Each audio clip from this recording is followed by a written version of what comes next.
Pretty good. Yeah, there's those. A little better.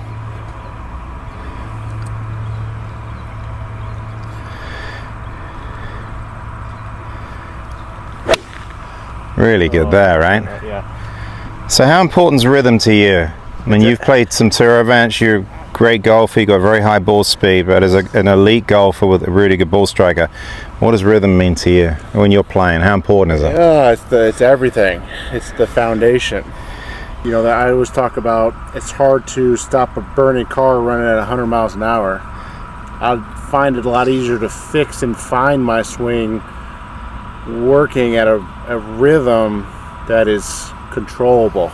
So swinging at a speed you can feel in many respects. Feel, absolutely. And when we talk about rhythm, does it make sense to you that rhythm is sequence in many respects? 100%.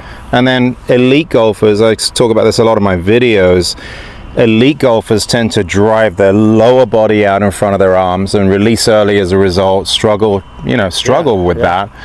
Where recreational golfers tend to transition spin and get their upper body moving too early, but in both cases you're leaving your arms at the start line, which requires, for you said, handsy release. You know, you feel like you're playing catch up at the ball. Would you agree with that? Absolutely.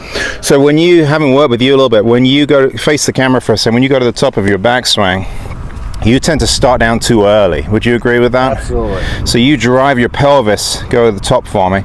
You're not really completing, that's very good, but you don't really complete your backswing. You're a little shorter, and you're so dynamic that you're driving this out in front of your arms. And what we've worked hard on is obviously making sure you complete your backswing first and foremost, and then you really start to feel like your arms are working down a little bit more in front of you, right? Yeah. Before you enter the spin phase of your golf swing, and you use the ground really well. Yeah, just my horizontals going. But in terms of rhythm, that's a key thing for you when you're competing, when you're playing, to make sure that you're not leaving your arms at the start line. Yeah. And I think that's what I would call the adhesive that essentially holds the swing together. It's adhesive, and also mentally, regardless if I'm playing recreationally or in competitive, it keeps my mind focused on one thing. I'm not focused on how bad or how good I'm playing. Yeah. So in many respects, when you're working with rhythm in your golf swing, we're talking about the timing of your golf swing. It's not tempo. Tempo is the overall speed, very much like DNA, based on the speed we eat, the speed we walk. If you look at John Rahm and Ernie Els, very different tempos, obviously. You know, Rahm's at impact and Ernie's at the top of his backswing.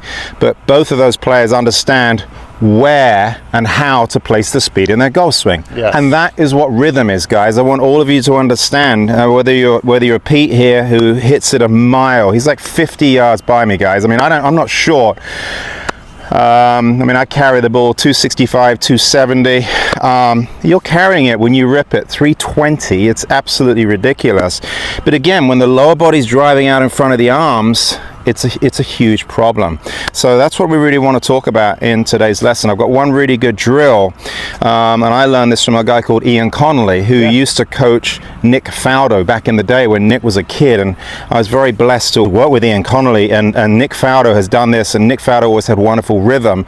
And what he used to do is he would go ahead and maybe hit a 9-iron. You can go ahead and hit the same clubs as you, so go ahead and hit the 9-iron. And just hit a full shot for me. And I want you guys to try this. It's really, really going to help. So Pete's going to go ahead and hit his 9-iron. And for you, Pete, your 9-iron, what? $150? $155, yeah. Close to 160. And then he would go ahead and hit an 8-iron, the same distance. So see if we can control your speed and hit the 8-iron the same distance as your 9-iron. Wonderful. That's fantastic. And then the big challenge, full swing, don't shorten the golf swing, hit the 7-iron the same distance as the 9-iron, right? So he's learning to control his speed.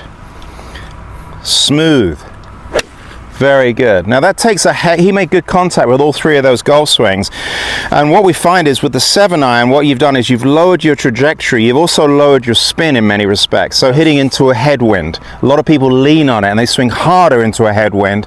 If we swing smoother, we reduce the spin, we reduce the ball flight. It's wonderful for controlling trajectory and spin when you're hitting into the wind. Out of those three swings, the 9-iron is the full swing. That's the rip. Maybe we're downwind. We want to hit it higher with more spin. Maybe we want to hit it out of the rough, right? And we've got that yardage. We're going to go higher out of the rough. We're going to use more loft, okay? But I think in many respects, I'm sure you'd agree with this, with those shots we're hitting into the green from 130, 140, 150, 160, the 3/4 swing, the 8-iron speed, right, works very, very well. Would you agree with that? Yeah, and You're taking a little bit off it, Yeah, I feel that with most greens that you play recreationally wise, that 8-iron 3/4 speed is receptive. It doesn't spin back as much. I can control the shape and the height and really play into about a 10-15 mile an hour wind without a whole lot of effect on my golf ball. And backing into how we got started, which was swing sequence and how rhythm affects the sequence of the golf swing, the 8-iron, I noticed you maybe complete your backswing. You're not in as much of a hurry, and the arms, of course, are working down. Remember, the goal of the arms is to de-elevate and very much reposition themselves out in front of you before you enter the spin phase. When we're leaning on a 9-iron, and this is going to be, a lot of you are going to be aware of this, if you're in between clubs, guys, and you go for a really hard 9 rather than the easy 8, what you'll often miss is you'll miss short and to the right, okay? And we find that all the time because essentially the body's getting out in front of the arms. You're getting in front of the golf club. So anytime we're swinging a little bit more within ourselves, the irony of it is we normally hit the ball a lot further because the arms are swinging a little faster relative to the speed the body is turning. The other thing to understand is that when we're leaning on it, when we're making that really aggressive swing, then you're more likely to extend your body, guys, and come out of golf shots, which causes you to miss hit golf shots. So remember, smooth is fast. That's a hard thing for people to understand. I know it's very much the case for you. Would you agree with that? It's a daily battle.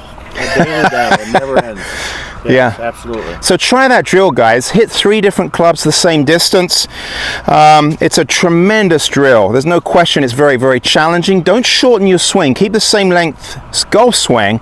But remember, the sequence of your golf swing is very much predicated on the timing of it. There's no question about that. Nobody really talks, we were just discussing this earlier, nobody talks about the importance of rhythm in the golf swing anymore. It's incredibly important. Get after it. Thanks for your help, man. You're welcome. Go out there, make some birdies. I'm going We'll talk to you next Yes. time. Thanks a lot.